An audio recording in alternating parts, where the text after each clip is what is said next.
électoraux, la Cour constitutionnelle a déclaré recevable mais non fondée la requête du candidat à la présidentielle Théodore Ngoy. Ceci considérant que les élections ne peuvent être annulées que si les irrégularités décriées ont un lien direct avec le résultat. Aussi, la Haute Cour a déclaré irrecevable la requête demandant l'annulation des élections du requérant David Etche pour défaut de qualité. Le bureau de l'Assemblée provinciale de Kinshasa a levé les immunités du gouverneur de la ville-province de Kinshasa, Gentil Ningobila. 4 membres sur 5 ont voté pour sa destitution. Il a donc 24 heures pour déposer sa démission et se mettre à la disposition de la justice. Suivez. La décision de l'organe délibérant de la ville de Kinshasa fait suite au réquisitoire du procureur général près la Cour de cassation, demandant aux organes délibérants d'élever des immunités de gouverneur de province cités sur la liste des 82 candidats invalidés par la CENI pour notamment détention illégale des dispositifs électroniques de vote. Ainsi, sur les 5 membres qui composent le bureau de l'Assemblée provinciale de Kinshasa, 4 ont voté pour la levée des immunités d'Ngobila. L'Assemblée provinciale autorise donc des poursuites contre Ngobila Mbaka. Il dispose ainsi de 24 heures seulement pour présenter sa démission et se mettre à la disposition de la justice. Au cas où la lettre de démission de Ngobila Mbaka est acceptée par le président de la République, le gouverneur de la ville-province de Kinshasa ne tombera pas seul, mais avec tout son gouvernement, y compris son vice-gouverneur. Rappelons que dans sa décision, le procureur général Firmin Vondé a placé toute personne concernée par les accusations de fraude électorale et bourrage des urnes sous les régimes d'interdiction de sortie jusqu'à nouvel ordre. Il a également adressé une correspondance à la Direction générale de migration, exigeant aux responsables de ces services publics chargés d'assurer les mouvements des populations au niveau des frontières du pays, de prendre des dispositions nécessaires pour interdire la sortie du territoire national de tous les 82 candidats députés concernés par la décision d'invalidation de la CENI. De réaction au sujet de la demande du parquet près la Cour de cassation adressée aux organes délibérants de province de lever les immunités de gouverneurs invalidés par la Commission électorale nationale indépendante CENI. L'acteur politique Pichou Mukoso d'indiquer que c'est des bons droits, le pays doit respecter plutôt la loi. Il est ici au micro de Benita Botangé et Papin Zombo. Tous ceux qui sont dans des bavures doivent subir la rigueur de la loi. C'est en ces termes que réagit l'analyste politique Pichou Mukoso face à la demande du parquet près la Cour de cassation adressée aux organes délibérants des provinces afin de lever les immunités de gouverneurs de province invalidés par la CENI pour notamment bourrage des urnes et détention illégale des dispositifs électroniques de vote.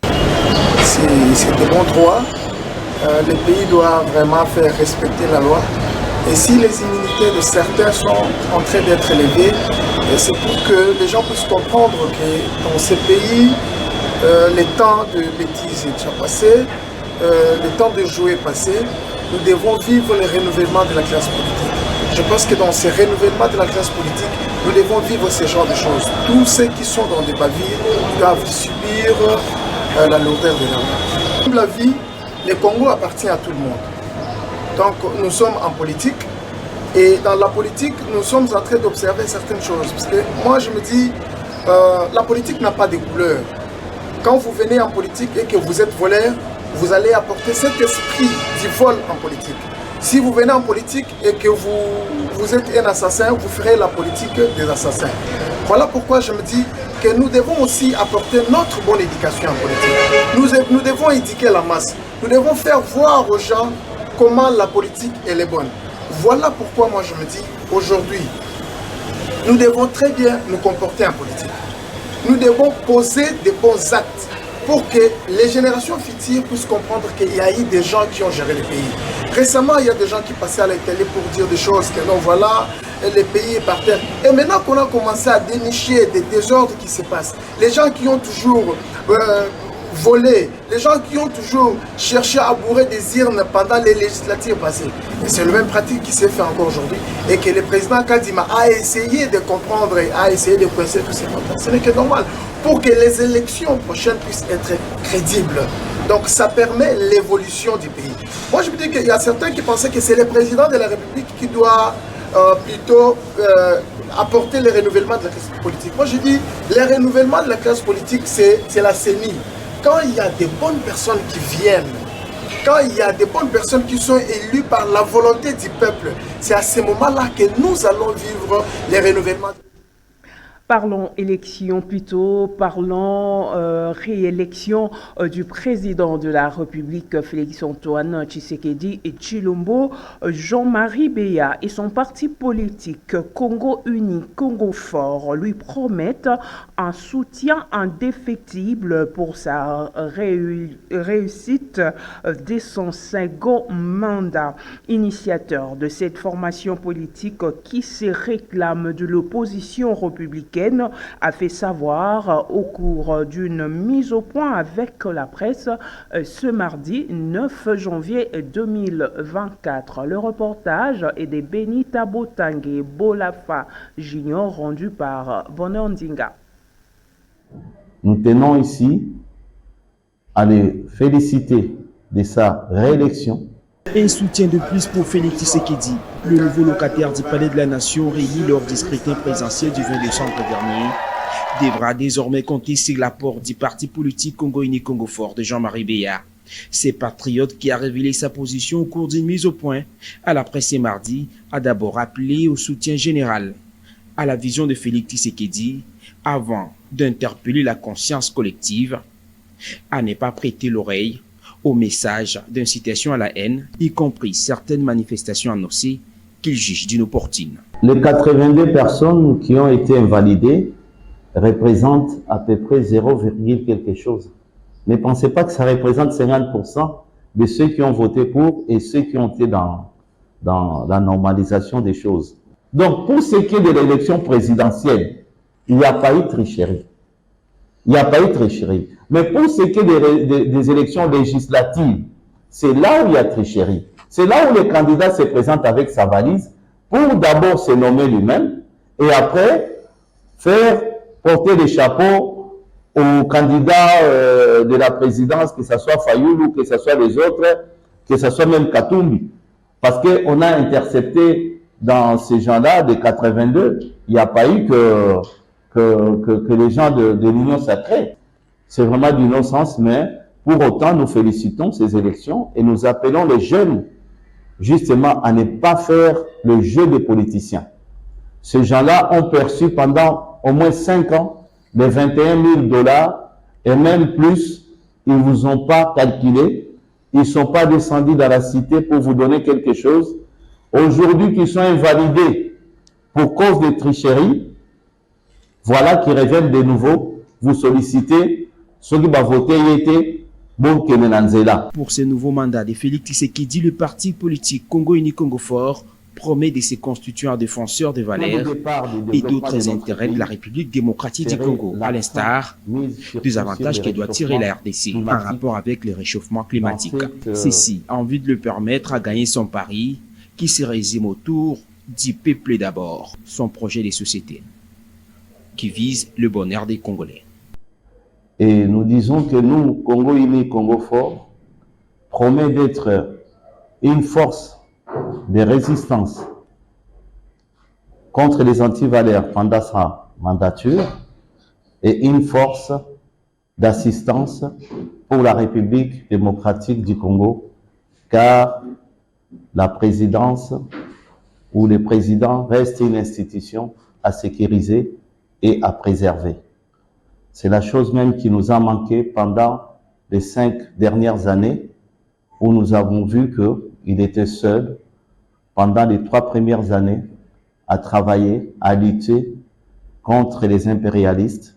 Et nous promettons pour cette quinquennat qui va suivre d'apporter vivement assistance. Le point de départ du développement de notre pays serait l'accent mis surtout sur les réchauffements climatiques dans cette aspect où notre pays est un pays solution. Hormis notre pays, il n'y en a pas un autre qui peut apporter la solution pour la survie même de l'humanité. Dans cet aspect, il y a au moins 1800 milliards que la Banque mondiale doit nous payer. Vous le savez certainement que certains candidats présidents contestent le résultat de l'élection présidentielle du 20 décembre 2023 et exigent l'annulation de ces scrutins. Bazin Pembe, cadre de l'AFDC, rejette en bloc ces allégations et appelle ces derniers au respect de la procédure quant aux contentieux électoraux. Bazin Pembe, cadre de l'AFDC, a été interrogé par Junior Bolafa et Morunzambe. Maître Bazin Pembe de l'AFDC de Modeste Badzi Lukwebo invite les candidats malheureux à la présidentielle de décembre 2023, notamment Martin Fayulu, Moïse Katumbi et le docteur Denis Mukwege, qui exigent l'annulation des élections, à respecter la procédure en saisissant la Cour constitutionnelle en lieu et place de faire de bruit dans les médias. Ce n'est pas la RI qui annule les élections. Les élections ne peuvent pas être annulées sur base d'une déclaration de certains candidats malheureux. La loi électorale est formelle quant à ce sont les institutions judiciaires habilitées qui vont recevoir les requêtes des partis pour examiner les biens fondés de l'annulation ou pas. Aujourd'hui, on est hors délai. Le seul candidat qui a saisi la Cour constitutionnelle, c'est M. Théodore Ngoy. Et donc, nous attendions de la Cour l'examen de cette requête. Et donc, il appartient à tous ces opposants qui sont en perte de vitesse, les candidats malheureux aujourd'hui, de se maîtriser, de voir comment nous allons régérer encore la République démocratique du Congo. Et j'en appelle aussi aux instances judiciaires habilitées le plus vite possible d'examiner les requêtes des partis et nous produire les arrêts pour que tous ces opposants se taisent. C'est que moi je peux dire à nos amis de l'opposition, ils doivent prendre leur mal en patience. La Cour constitutionnelle va examiner s'ils ont des preuves. S'ils ont des preuves, ils peuvent mettre ces preuves-là à la disposition de certains qui ont saisi la Cour constitutionnelle pour examiner l'opportunité ou pas de l'annulation. Et puis cette sortie médiatique de Fils Moukoko de l'IDPS, il fustige deux discours de division tenus par certains politiques. Il est au micro de Lola Kinyamba. Fils Moukoko lance un message à la population du Grand Katanga à ne pas céder au message de division lancé par certains politiques, animés par les intérêts égoïstes. Nous vont gagner les élections. Ça ne sert à rien. Mais nous vous disons tout simplement, nous allons vous barrer la route. Katumbi, tu as fait 11 ans. Na tête ya Katanga. Na grand format nango ya Katanga. 11 ans comme gouverneur. Peuple katangais, qu'est-ce qui vous a légué là-bas? Avec tout ce que vous avez sur votre sous-sol. Qu'est-ce qui vous a légué là-bas? 11 ans, il est devenu de plus en plus riche. Aujourd'hui, Katumbi, vous voulez amener avec vos lieutenants de l'ensemble, vous voulez amener les discours de la séparation, de sécession. Kanissa Tchombe, hein, avec la sécession katangaise, sort né à la eni. Kanissa Moïse Tchombe, il y a salaki na gendarmerie katangaise, a salaki na monnaie, na drapeau, na hymne. Mais tellement le Congo est indivisible, à Kenda Okufa en Algérie. Le propos attribué au secrétaire général de l'ACP, Charles Mboutamoutou, après son invalidation, n'a pas laissé indifférent Fils Moukoko. Monsieur le gouverneur de la ville, Gentini Ngobila, avec tout le respect que je vous dois, Charles Mboutamoutou ne mérite pas d'être un secrétaire général d'un parti progressiste comme ACP. Vous êtes encore un parti nouveau-né.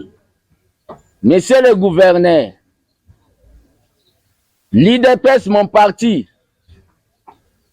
va considérer que à propos de Charles Mbutamutu soit engagé ce que de mettre un poste à secrétaire général il y a ACP.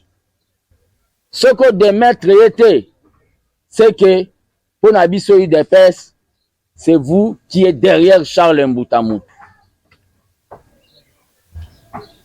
Charles Mbutamutu veut dire que s'il y a tricherie dans le législatif, c'est que dans la présidence il y a eu tricherie.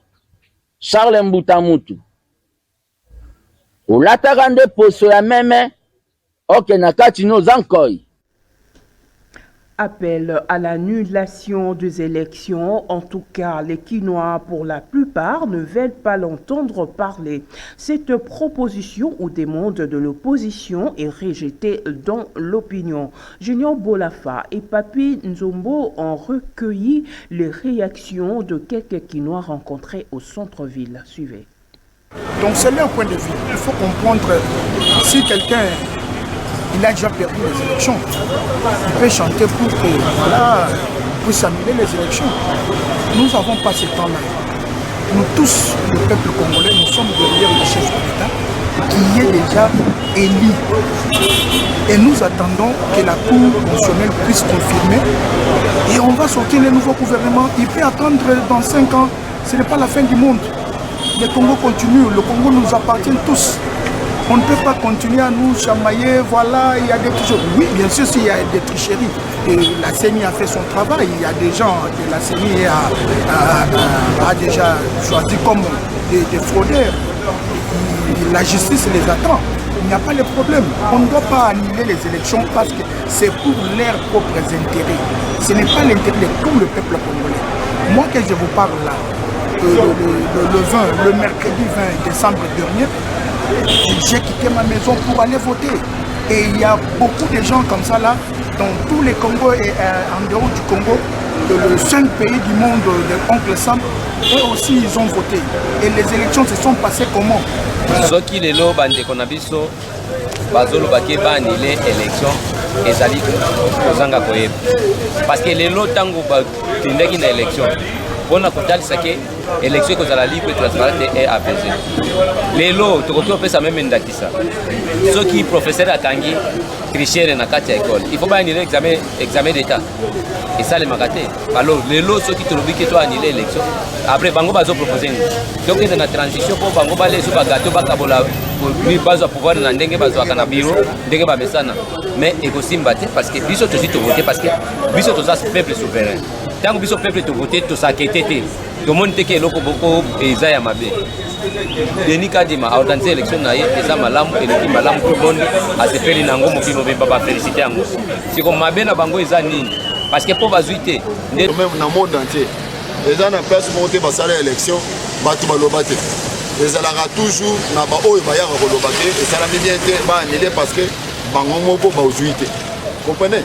Batu bazo ba ke ba annuler élection na kati ya mitu na bango nde bazo mona. Mais parce que tango bazaki koloba ke ba bongama pona ko bongisa élection. Bango bazaki ko bongama pona contestation. Yango moni siko ko rattraper bango. Bango moloba oh non ba annuler pourquoi? Élection oyo ezibiso plus d'1,3 milliard de dollars. Na bango nyonso wana nani akoki ko bimisa mbongo wana po mboka ba organiser l'élection mosusu. Vous voyez que c'est vraiment. Le président de la République, Félix-Antoine Tshisekedi Tshilombo, ne peut pas être investi en tant que président de la République au regard des irrégularités ayant entaché sa réélection, estime Herman Cohen, ancien assistant au secrétariat américain aux affaires africaines. En réaction, Jean-Fidèle Boyo, délégué général de la société civile émergence du Congo voit à travers cette intervention de Herman Cohen une reconnaissance de réélection de Félix-Antoine Tshisekedi Tshilombo. Ces propos ont été recueillis par Maxime Makabou. Il y a deux aspects. Premier aspect, vous sentez dans lui la reconnaissance de l'élection de Félix Tshisekedi parce qu'il a demandé de sursoir l'investiture. Donc, il reconnaît que c'est Félix Tshisekedi qui est élu président de la République. Deuxièmement, je suis tout à fait d'accord avec lui dans le sens que le chef de l'État ne peut pas être investi sans député parce qu'après l'investiture, il y a les étapes à suivre. Le chef de l'État doit retrouver un Premier ministre, mais il va chercher le Premier ministre, il va installer son gouvernement. Avec qui? S'il n'y a pas de députés. En d'autres termes, l'ancien secrétaire général demande au chef de l'État de faire accélérer le traitement de contentieux de députés afin de vider la question.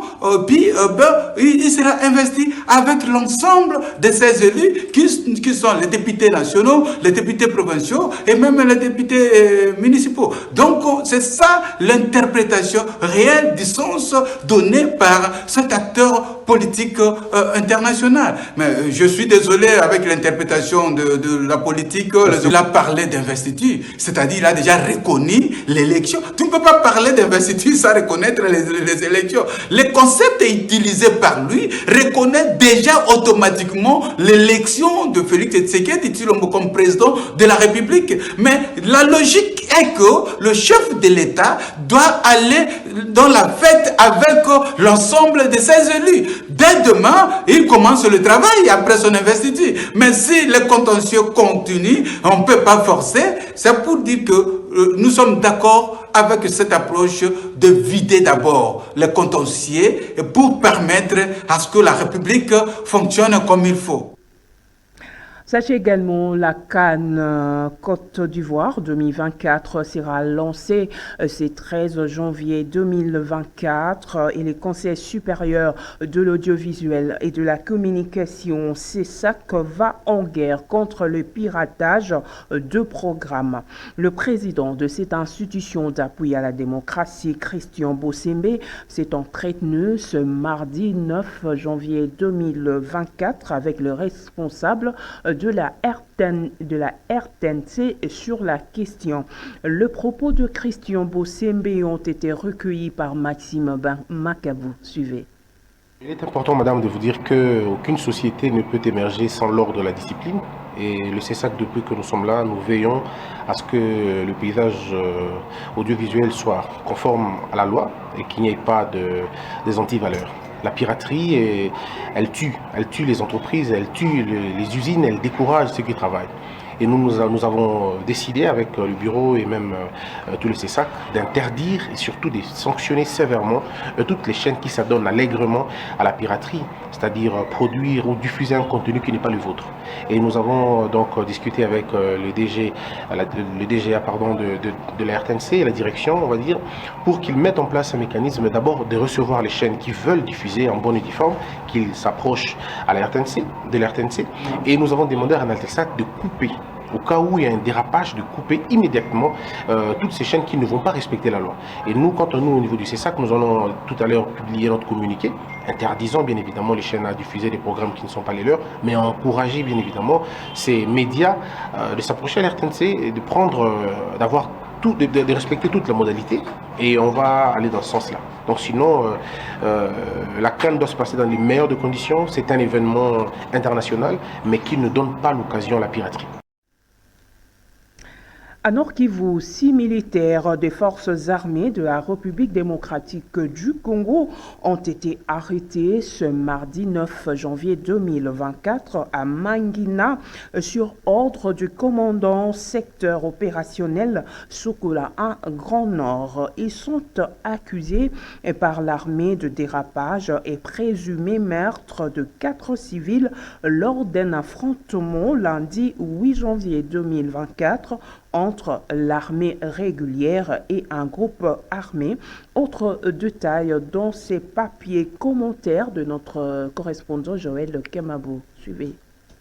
Ces éléments de l'armée congolaise sont accusés des meurtres de civils lors des affrontements le 8 janvier 2024 entre l'armée congolaise et un groupe armé des jeunes combattants Maïmaï appartenant selon l'armée au député provincial Alessi Wako, où 10 personnes ont perdu la vie, d'autres militaires FARDC à Mangina. Le capitaine Anthony Malouchaï, porte-parole des opérations Kola et Grand Nord, parle que la précarité de la gestion sécuritaire en commune de Mangina est causée par des attaques des groupes armés contre les soldats congolais depuis quelques jours. Le commandant secteur opérationnel Sokola 1 Grand Nord, le général-major Kassongo Maloba Robert, son état-major, une délégation de la justice conduite par l'auditeur des garnisons, a quitté Beni ce matin pour faire la lumière de ce qui s'est passé à Mangina. Sur place, nous avons contacté plusieurs autorités locales, entre autres le bourgmestre adjoint, qui nous a relaté le fait depuis la genèse. Et le commandant secteur a donné l'ordre immédiatement qu'on arrête 6 militaires responsables des tirs qui ont paniqué la population et qui a créé le déplacement dans la cité de Mangina. Bref, pour la journée d'hier, nous avons totalisé, lors des affrontements entre les Maïmaï et les forces armées de la République démocratique du Congo, 3 soldats tombés sur le champ d'honneur, des armes de guerre récupérées par ces inciviques. Du côté population,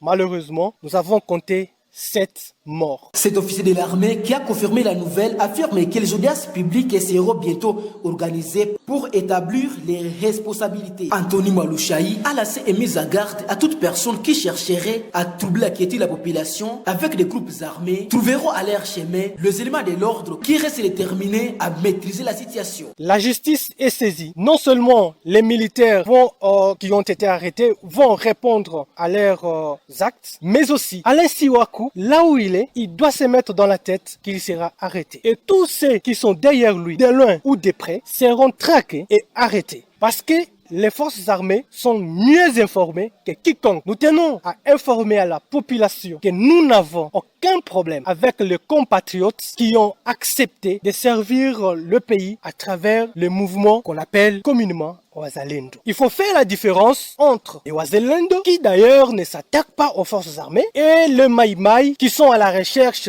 des armes dans cette zone pour tracasser la population, pour former un mouvement insurrectionnel contre la République. Et sachez que la patrie ne pardonnera jamais le traître. On ne peut pas accepter qu'au XXIe siècle, un député de son rang crée des mouvements rebelles et c'est condamné même par notre constitution. Ce mardi matin, la situation sécuritaire reste calme dans la commune de Mangina. Les compatriotes qui ont trouvé refuge dans les agglomérations sécurisées sont appelés à regagner leur résidence. En dehors de nos frontières, plus précisément en France, avant de nous séparer, Gabriel Attal est le nouveau Premier ministre. Il a été nommé ce mardi 9 janvier 2024 en remplacement d'Elisabeth Borne qui a présenté sa démission lundi après 20 mois d'exercice où son bilan était vivement critiqué par l'opposition. Âgé de 34 ans, Gabriel Attal devient le plus jeune Premier ministre de l'histoire de la Ve République française.